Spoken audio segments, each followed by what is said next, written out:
In this question, we have like Amrita electrolyzed distilled water using a setup shown in the figure.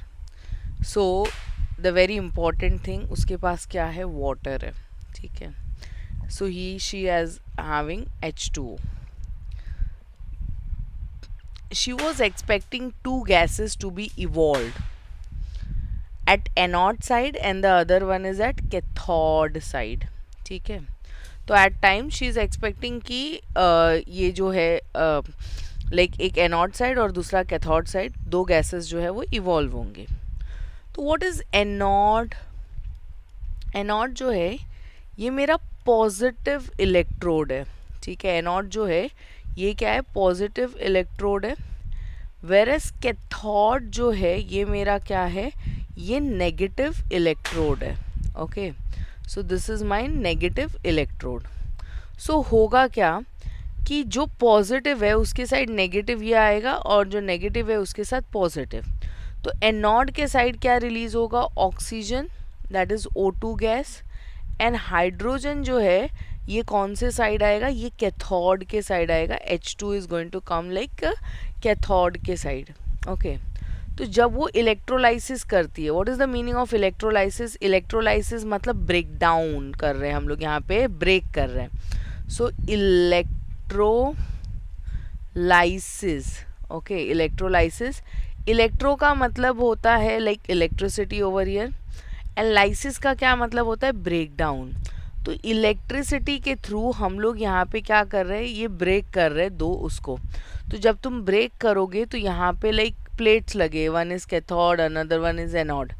तो जो positive plate होगा, okay, जो कि कौन से साइड है? लेफ्ट साइड है. तो ये मेरा पॉजिटिव प्लेट है. तो जो पॉजिटिव प्लेट है उसके पास कौन आके जमा हो जाएगा? ऑक्सीजन. वेर एज जो नेगेटिव प्लेट है उसके पास कौन जमा होगा? Hydrogen. Okay, so this is one thing, this is an explanation of the first one. So now, so how you are supposed to mention your answer? You are supposed to mention your answer in such a form that gas forms at the electrodes during the electrolysis of water. The expected products are एनॉड के side oxygen आएगा, cathode के side जो है वो हमारा कौन जाएगा? It will be the hydrogen.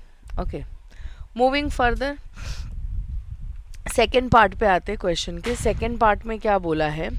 Why did the bulb do not glow when Amrita passed electricity through the distilled water?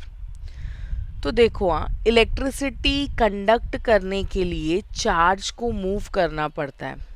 If I am talking about a distilled water, ठीक है, हम किसकी बात कर रहे हैं? डिस्टिल्ड वाटर की बात कर रहे हैं, एक प्योर वाटर की बात कर रहे हैं. तो जो डिस्टिल्ड वाटर है इसके पास बहुत कम फ्री आयंस होते हैं. ओके, डिस्टिल्ड वाटर के पास क्या होता है? It has very less free ions. Okay, बहुत कम फ्री आयंस होते हैं टू कैरी द इलेक्ट्रिसिटी. तो इलेक्ट्रिसिटी पास करवाने के लिए there should be a charge carrier. Okay, then only it is possible कि होगा, अदरवाइज नहीं होगा. सो यहाँ पे there is not an enough ions जो कि डिस्टिल वाटर में चार्ज को कैरी कर सके. So that is the reason कि इलेक्ट्रिसिटी जो है यहाँ पे, that is bulb is not glowing. So look, you can answer the bulb did not glow because pure distilled water is a very poor electrolyte. Okay, it contains very few ions which are charged particle necessary for the conduction of electricity. Therefore there was no complete circuit for the current to flow and that is the reason ki bulb is not glowing. Okay, coming to the last part of the question, that is which substance was added by the Amrita to distill water to get an expected result.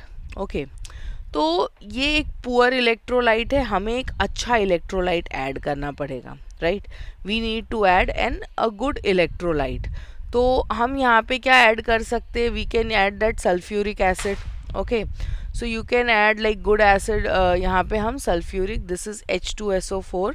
So H2SO4 is sulphuric acid. Okay, या फिर NaCl. सो ऐसा ही कुछ वो add करके उसको एक अच्छा electrolyte बना सकती है and then she can expect like bulb to be glown.